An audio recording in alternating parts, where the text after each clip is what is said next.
Olá, meus amigos, um dia de muita paz para todos nós.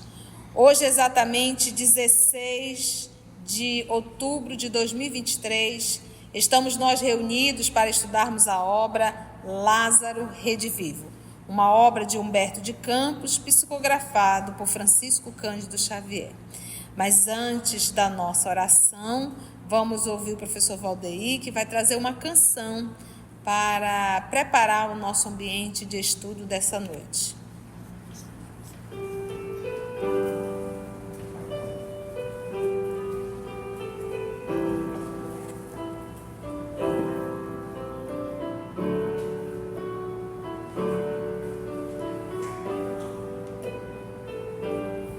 Casa bendita, escola de amor, luz na minha jornada, obrigado, Senhor.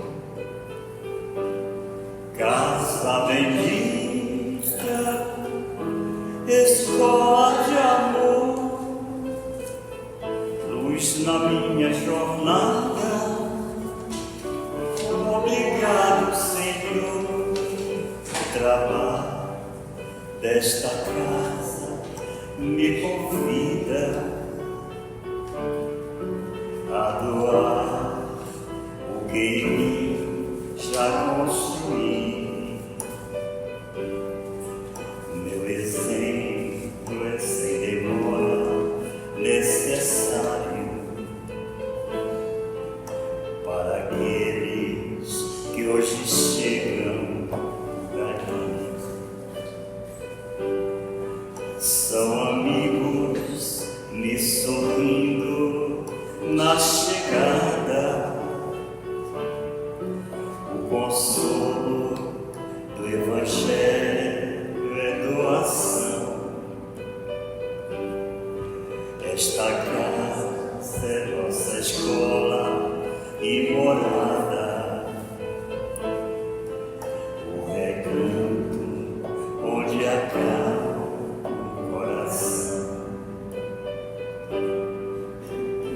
Brancas são as luzes que aqui vejo,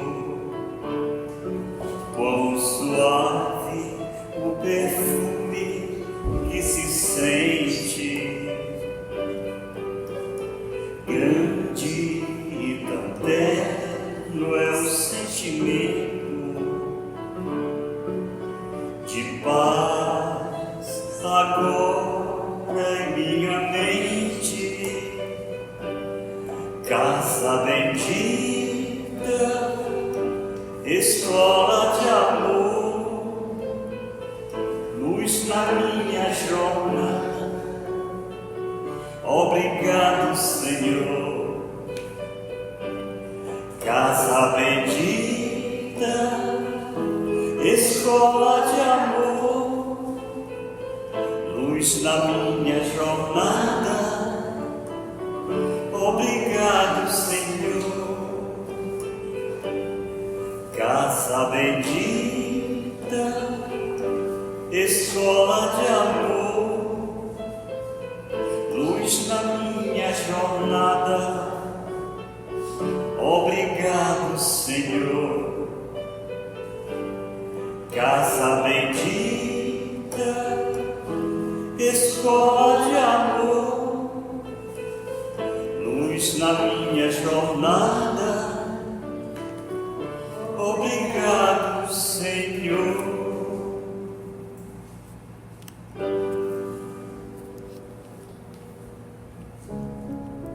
E é em torno, Senhor, da vida, dessa escola, dessa casa que nos acolhe, que o Senhor nos preparou como tabernáculo para nós nos unirmos e participarmos desse banquete divino.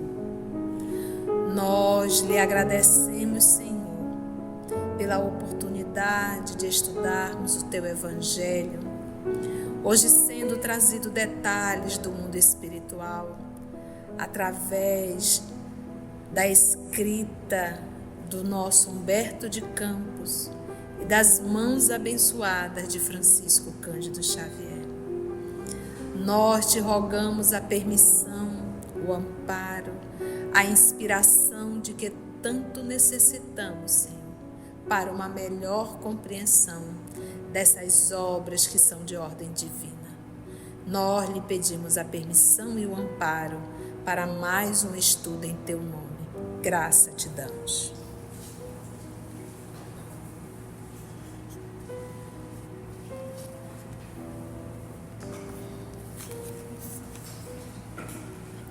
Então hoje já nesse capítulo, nosso terceiro estudo, depois da ressurreição.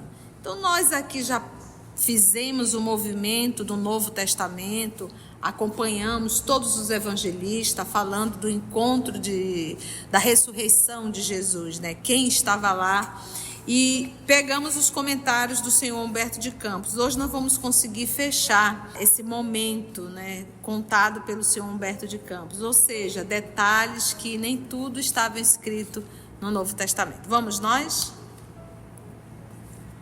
Instalados na cidade, graças à generosa acolhida de alguns amigos que ofereceram a Simão Pedro o edifício destinado ao começo da obra, consolidou-se o movimento de evangelização.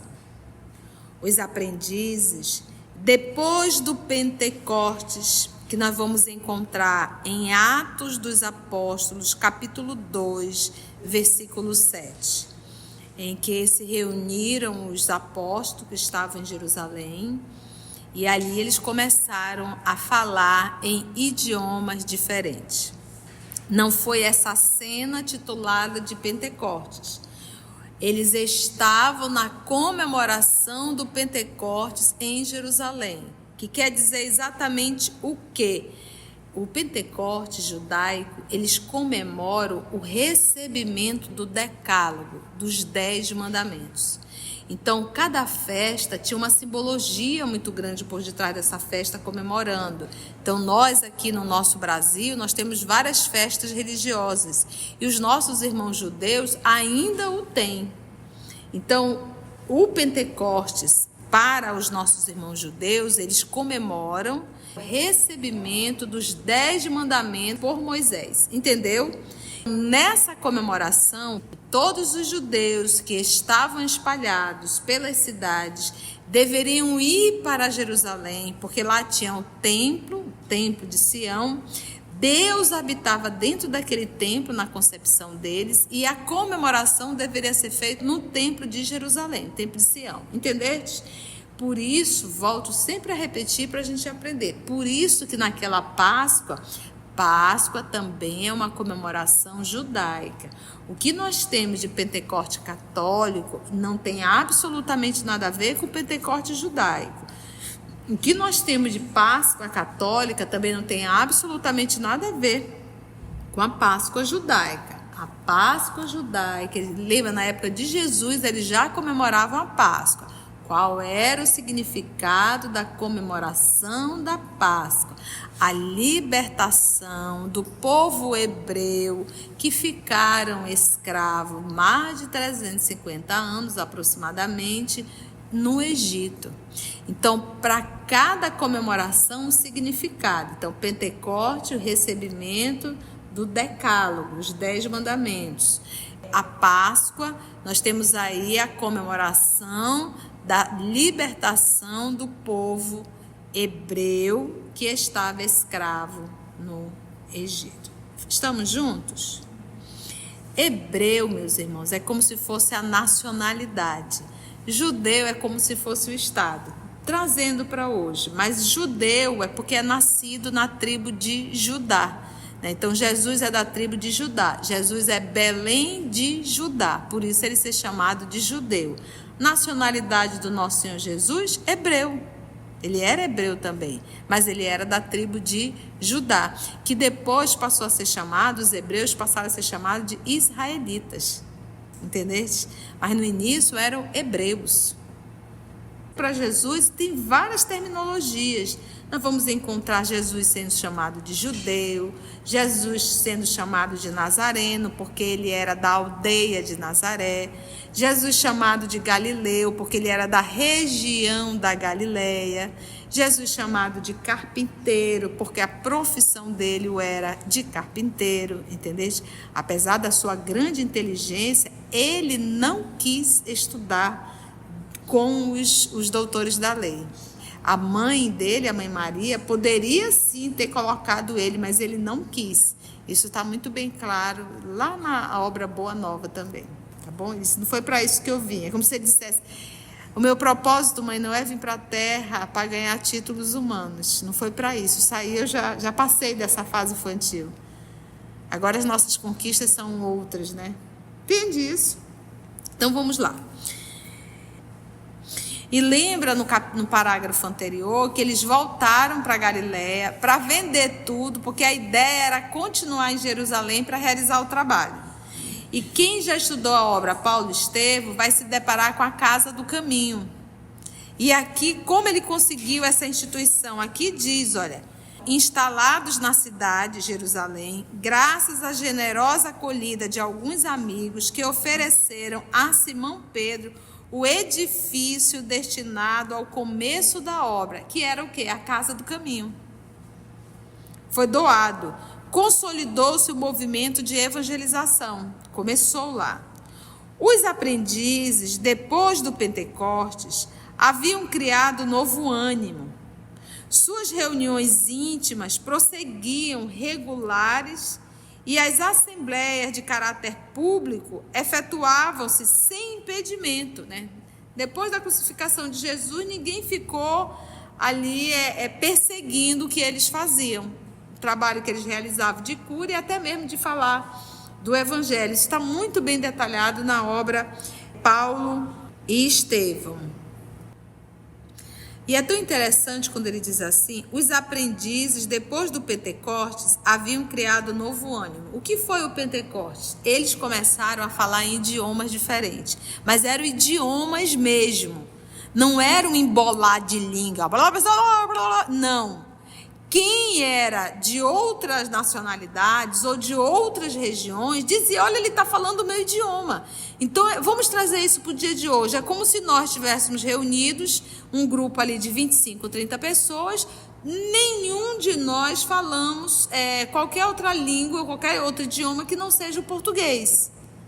E, de repente, em grupo, entraremos em um transe coletivo e cada um ou alguns começariam a falar, um em francês, um em alemão, outro em inglês, outro em espanhol. Então, cada um começava a falar e quem estava ali em torno disse: olha, ele está falando o meu idioma. Então, era um idioma autêntico. E o que nós estudamos isso? Nós estudamos isso em quê? Em Espiritismo. Que isso é o quê? Xenoglossia. É uma capacidade mediúnica em que a criatura, ela não conhece o idioma, mas ela entra num transe e ela passa a falar em um outro idioma. O Espírito falando através dela.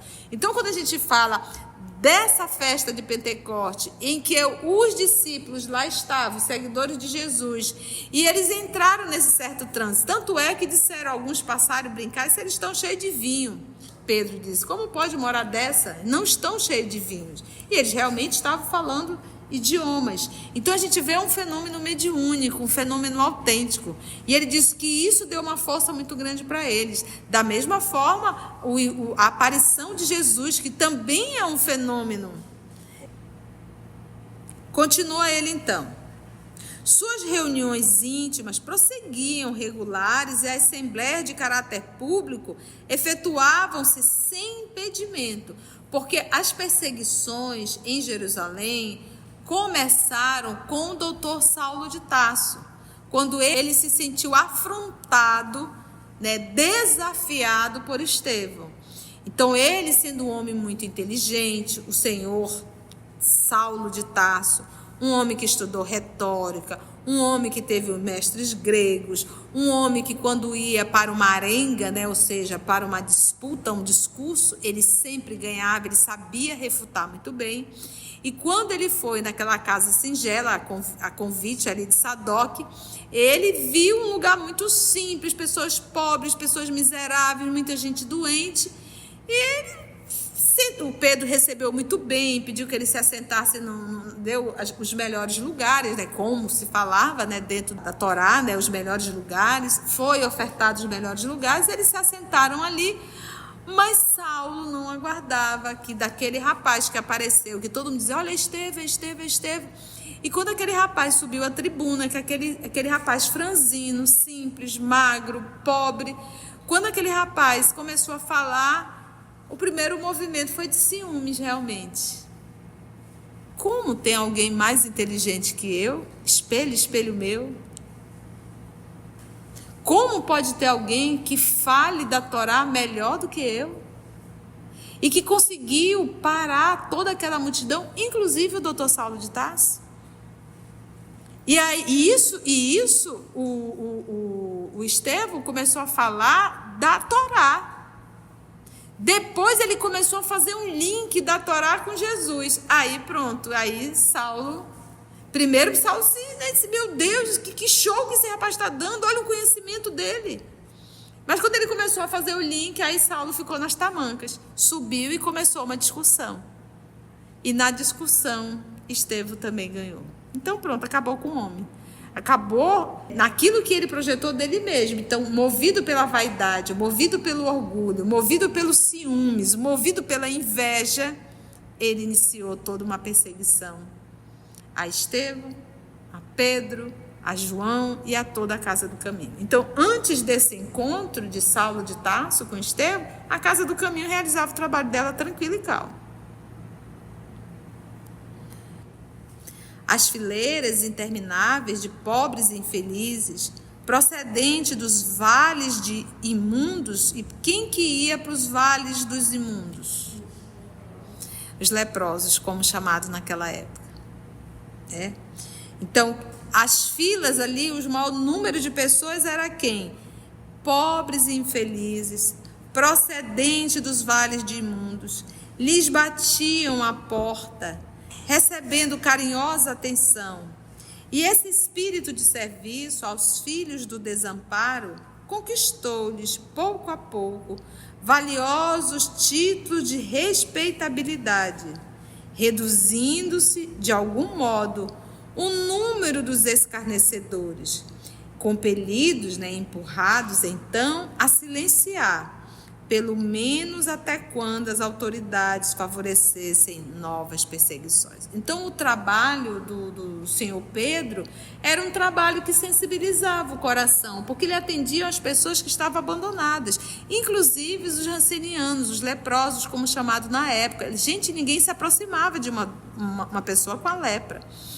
E não era todos leprosos, qualquer doença da pele, qualquer dermatite, na época não tinha como diagnosticar. Quem fazia esse exame eram os próprios doutores da lei. Alguns, tinham os sacerdotes específicos para isso. E se ele olhasse aquela dermatite e dissesse é lepra, você tinha que ser separado da sua família e você era destinado a viver no vale. Só que se você não tivesse, ao conviver, você teria. Então, essa era a condição. Humberto de Campos já nos apresentou. Todavia, continuava o problema da ressurreição. Ou seja, era mentira? Era fingimento? Os discípulos estavam criando? Eles deram fim no corpo de Jesus? Esse era o problema. Eles não queriam acreditar que Jesus realmente havia se ressuscitado. Teria voltado o Cristo? Não teria voltado? Prosseguiam os atritos da opinião pública, quando algumas pessoas respeitáveis lembraram ao Sinédrio que fosse designada uma comissão de 3 homens versados, ou seja, experientes, na lei, para solucionar a questão junto dos discípulos. Efetuariam o interrogatório e exigiriam provas cabais. Aprazada, ou seja, marcada a ocasião, houve rebuliço geral. Agravaram-se as divergências e surgiram os mais estranhos pareceres. Por isso, no momento determinado, grande massa popular reunia-se à frente da modesta casa, onde os apóstolos galileus atendiam os sofredores e ensinavam a nova doutrina. Por que eles têm essa terminologia apóstolos galileus? Porque eles são da região da Galileia, tá? Nós vamos ter um diálogo aqui entre Pedro e entre esses representantes do Sinédrio, tá bom? Então temos aqui a ajuda do nosso professor Valdeir. Ele irá fazer a voz do Jacó, filho de Berseba, e eu vou estar fazendo a voz de Pedro, tá bom? Os 3 notáveis varões, todos filiados ao farisaísmo intransigente, penetraram a residência humilde com extrema petulância. Mudou isso? Não mudou. Hoje, qualquer certificadozinho, qualquer crachazinho que você coloca, você vai invadindo a casa alheia ou qualquer colete com a mesma vaidade de outrora. Os 3 notáveis, então, varões, todos filiados ao farisaísmo intransigente, penetraram a residência humilde com extrema petulância. E Simão Pedro, humilde, simples e digno, veio recebê-los. Efetuado o preâmbulo, ali a introdução das apresentações, começou um inquérito verbal, observado por 2 escribas. Escriba eram os secretários dentro do farisaísmo, tá bom? Por 2 escribas do templo, estariam ali anotando tudo. Jacó, filho de Berseba, o chefe do trio, começou a interrogar Pedro. É verdade que Jesus, o Nazareno, ressuscitou? Confirmou Pedro em voz firme. É verdade. Quem testemunhou? Responde Pedro, nós, que o vimos várias vezes depois da morte. Podem provar? Sim, podemos. Com a nossa dignidade pessoal, na afirmação do que presenciamos. Isso não basta. Falou ele rudemente, Jacó, sob forte irritação. Exigimos que o ressuscitado nos apareça. Dá para ter mais raiva? Exigimos que o ressuscitado nos apareça.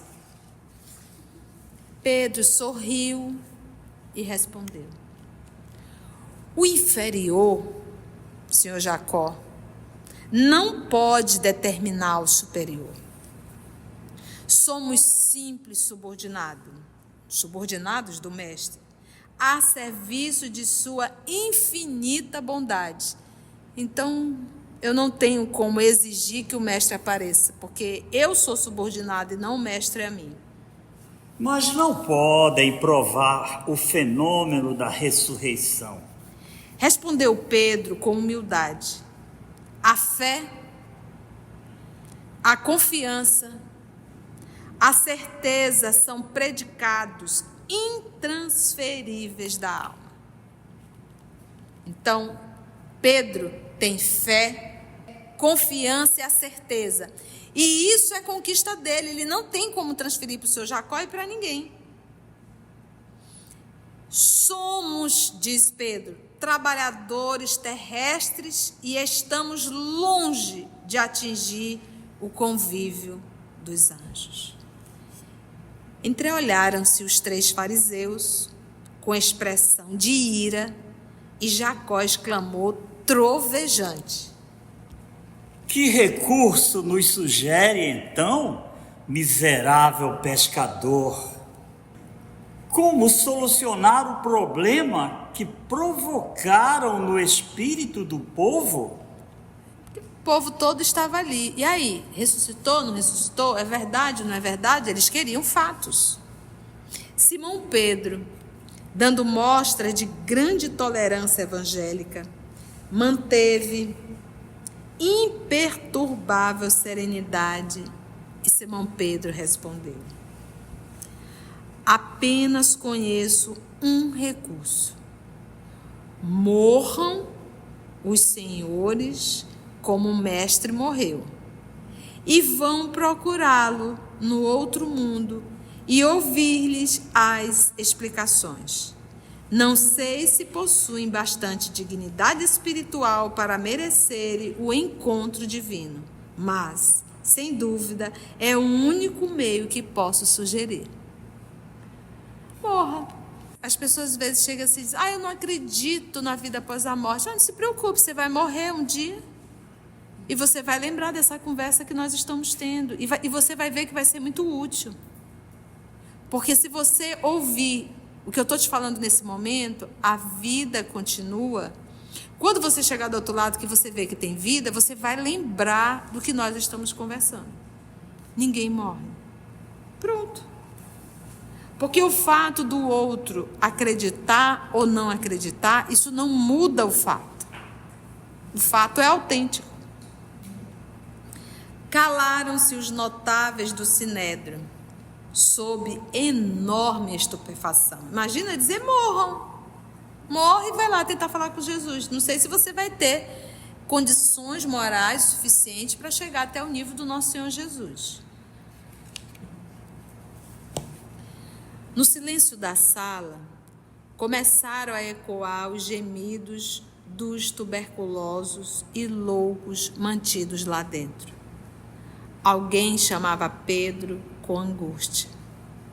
O amoroso pescador fitou sem medo os interlocutores e pediu: deem-me licença, tenho mais que fazer.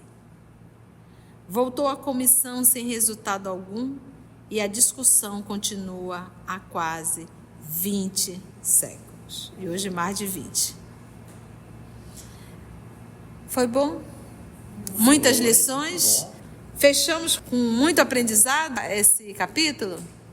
Antes de orarmos em agradecimento, vamos ouvir algumas considerações da tia que destacamos neste estudo para a reflexão dos ensinamentos.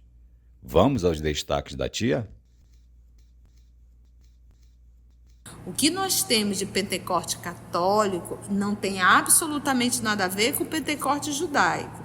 O Pentecostes, para os nossos irmãos judeus, eles comemoram o recebimento dos 10 mandamentos por Moisés. O que nós temos de Pentecoste católico não tem absolutamente nada a ver com o Pentecoste judaico.